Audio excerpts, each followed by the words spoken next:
Hello friends, quantum IQ channel से मेरे लिए आप सभी का बहुत बहुत स्वागत करता हूं।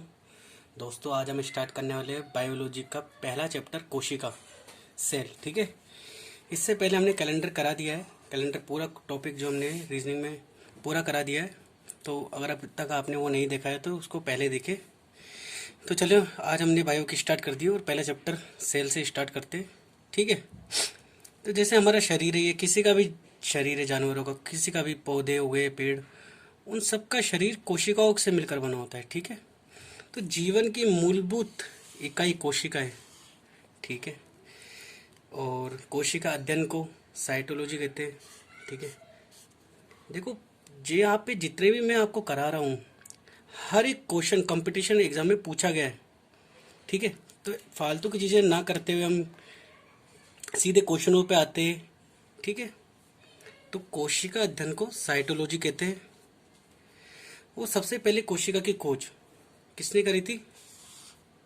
रॉबर्ट हुक ने। कौन से ईयर में? 1665 में। पर रॉबर्ट हुक ने मृत कोशिका की खोज करी थी, ये बात याद रखना। क्वेश्चन में डायरेक्ट ऐसे पूछा जाता है। अगर ऐसे पूछा जाए कि सबसे पहले कोशिका की खोज किसने की थी, तो रॉबर्ट हुक ने। और सबसे पहले जीवित कोशिका की खोज किसने की थी, अगर पूछा जाए, तो ल्यूवन हुक ने की थी। ठीक है, सर्वप्रथम कोशिका सिद्धांत क्या किसने दिया था? श्लेडन एंड श्वान ने। अब कोशिका सिद्धांत क्या था? यही था नॉर्मली कि हमारा शरीर है जो कोशिकाओं से मिलकर बना होता है, बस यही कोशिका सिद्धांत था जो श्लेडन और श्वान ने दिया था। ठीक है ना।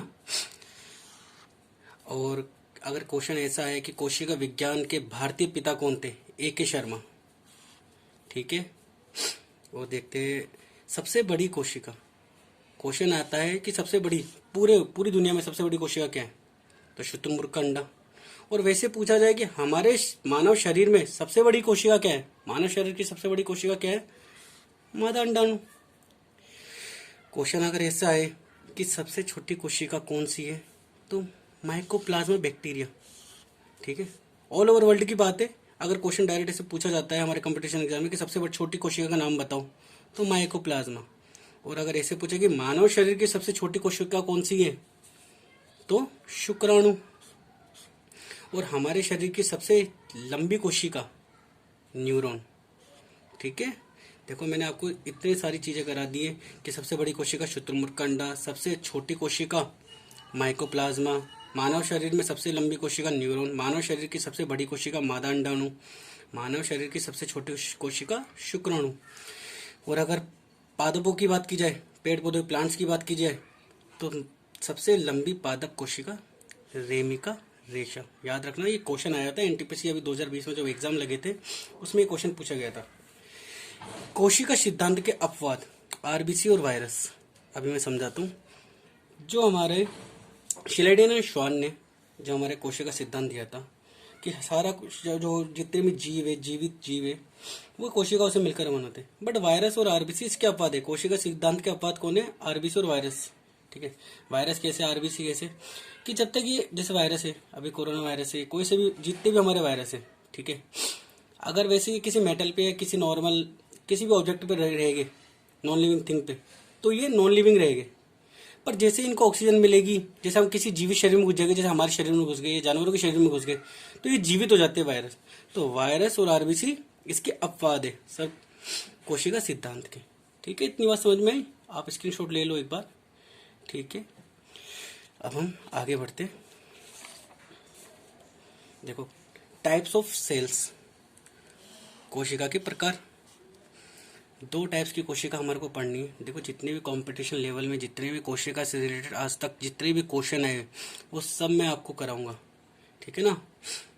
तो कोशिका के प्रकार जो हमारे को दे रखे, दो टाइप की कोशिका होती है, प्रोकैरियोटिक और यूकैरियोटिक कोशिका। ठीक है, प्रोकैरियोटिक और यूकैरियोटिक कोशिकाएं होती हैं। प्रोकैरियोटिक क्या होती है, देखो थोड़ा सा समझने की कोशिश करते हैं। केवल एक कोशिका वाले जीव।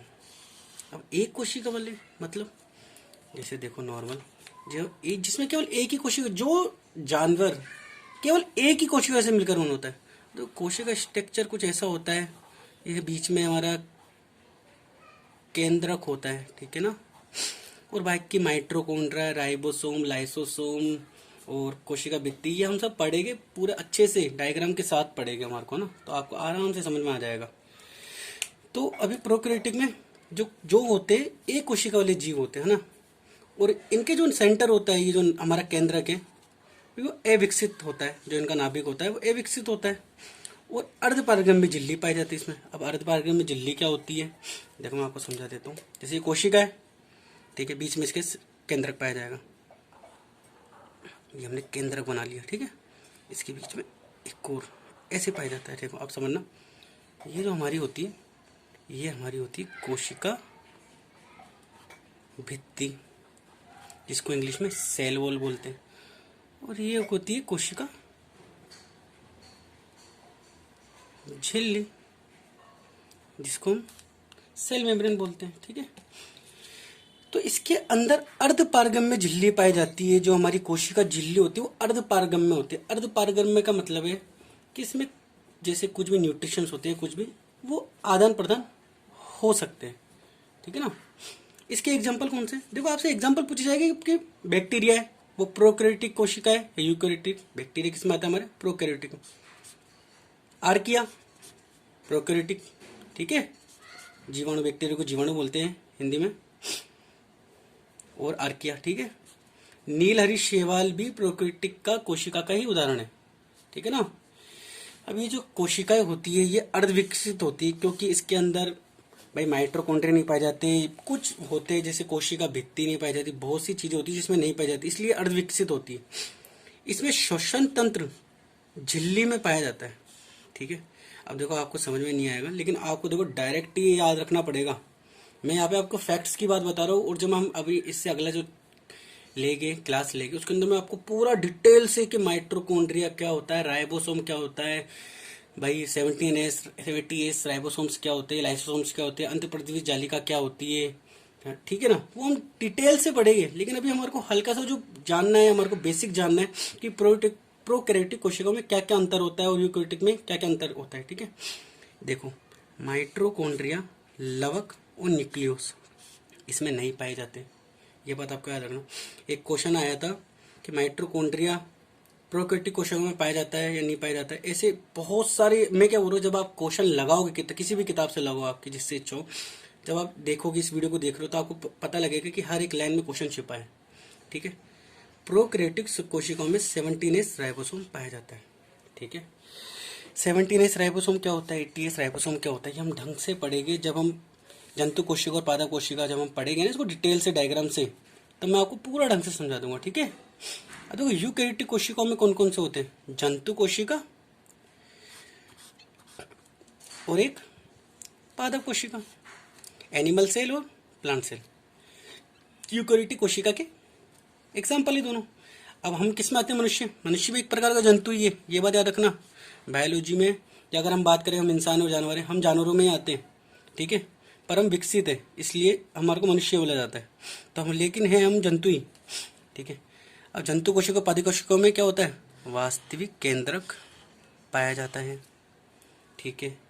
यह कोशिकाएं पूर्ण रूप से विकसित होती है, ये फुली डेवलप्ड होती है कोशिकाएं, क्योंकि इसके अंदर राइबोसोम, माइटोकॉन्ड्रिया सब अच्छे से पाए जाते हैं यूकैरियोटिक कोशिकाओं में, ठीक है। श्वसन तंत्र माइटोकॉन्ड्रिया में पाया जाता है। अब देखो प्रोकैरियोटिक कोशिकाओं में क्या था, श्वसन तंत्र झिल्ली में पाया जाता था, ठीक है। और इसमें 17S राइबोसोम पाया जाता है, इसमें 80S राइबोसोम पाया जाता है। देखो कुछ चीजें आपको रटनी ही पड़ेगी, ठीक है। ये देखो ये दोनों क्वेश्चन हमारे एनटीपीसी में पूछे गए थे इस साल के क्वेश्चन से, है ना, ठीक है। ये आप इसका एक बार स्क्रीनशॉट ले लो, आगे बढ़ते हैं ना। अब देखो थोड़ा सा हम अंतर जान लेते हैं आज की क्लास में कि एनिमल सेल्स और प्लांट सेल्स में क्या क्या होते हैं, ठीक है। थोड़ा सा हम अंतर जान लेते हैं, ज़्यादा नहीं, थोड़ा सा देखेंगे, क्योंकि फिर इससे अगले लेक्चर में मैं आपको एनिमल सेल और प्लांट सेल में पूरा डिफरेंस और भाई किसके अंदर क्या पाया जाता है, कैसे कोशिका के क्या फंक्शंस होते हैं, लाइसोसोम कैसे हमारी प्रोटीन बनाता है, कैसे कैसे लेके जाता है, ठीक है। हर एक चीज़ में हम डिस्कस करेंगे डायग्राम से, लेकिन हम ये थोड़ा सा डिफरेंस देख लेते हैं कि एनिमल सेल और हमारा ये प्लांट सेल देख लेते हैं। लवक एनिमल सेल्स में नहीं पाए जाते, प्लांट सेल में पाए जाते हैं। लवक क्या होते हैं? लवक भी देखो 3 टाइप्स के होते हैं। जब हम लवक पढ़ेगा हम डिटेल से समझाऊंगा, लेकिन अभी इतना सा जान लो, जैसे पेड़ पौधों में क्लोरोफिल पाया जाता है, वो भी एक प्रकार का लवक ही है। तो हमारे जो मनुष्य या जानवरों में कोई लवक नहीं पाया जाता। लाइसोसोम, ठीक है, लाइसोसोम एनिमल सेल में पाया जाता है, प्लांट सेल में भी पाया जाता है। कोशिका झिल्ली जिसको सेल मेम्ब्रेन बोलते हैं, एनिमल सेल में तो पाई जाती है, प्लांट सेल में भी पाई जाती है। देखो प्लांट सेल में जैसे कोशिका झिल्ली पाई जाती है। कोशिका भित्ति, ठीक है, देखो एनिमल सेल में कोशिका भित्ति नहीं पाई जाती, ये बात याद रखना आप। अगर क्वेश्चन ऐसा है कि यूकैरियोटिक कोशिकाओं में कोशिका भित्ति पाई जाती है नहीं पाई जाती, तो बिल्कुल पाई जाती है। लेकिन अगर स्पेसिफाई की जाए कि मनुष्यों में या जंतुओं में कोशिका भित्ति पाई जाती, तो आपको नहीं पाई जाती। प्लांट में पाई जाती है। प्लांट में जो कोशिका भित्ति होती है सेल्यूलोज की बनी होती है। आगे डिस्कस करेंगे हम ढंग से इसको, है ना। माइटोकॉन्ड्रिया जिसको हम कोशिका की शक्ति गृह भी कहते हैं, इसमें एनिमल सेल में पाया जाता है, प्लांट सेल में नहीं पाया जाता, ठीक है। केंद्रक एनिमल सेल में भी पाया जाता है और प्लांट सेल में भी पाया जाता है। बट आपको एक बार याद रखना है केंद्रक से, क्योंकि प्रोकैरियोटिक कोशिकाओं में जो फुली डेवलप्ड केंद्रक नहीं पाया जाता, अर्ध विकसित केंद्रक पाया जाता है। पर हमारे जो यूकैरियोटिक में 2 कोशिका होती है, जंतु कोशिका और पादप कोशिका, दोनों के अंदर फुली डेवलप्ड पूर्ण विकसित केंद्रक पाया जाता है, ठीक है। और आज की क्लास हम यहीं पे ख़त्म करते हैं। जो मैं अगली इसकी जो क्लास आने वाली है हमारी सेल की सेकंड क्लास आएगी, उसके अंदर हम एनिमल सेल और प्लांट सेल से रिलेटेड सारे जितने भी क्वेश्चंस आए वो सब हम करेंगे। और मैं आपको पूरा डिटेल से एक एक चीज़, लवक क्या होते हैं, इसके टाइप्स की कौन से क्वेश्चन पूछे गए थे इस बार, सब मैं आपको कराऊंगा, ठीक है। और कोई भी अगर आपका डाउट रहे तो हमारे को कमेंट सेक्शन में ज़रूर बताइएगा, ठीक है। चलिए मिलते हैं अपनी अगली क्लास में। क्लास पसंद आई हो तो लाइक शेयर ज़रूर करें। अगर आप हमारे चैनल पर नए हो तो चैनल को ज़रूर सब्सक्राइब करें। जब तक के लिए जय हिंद।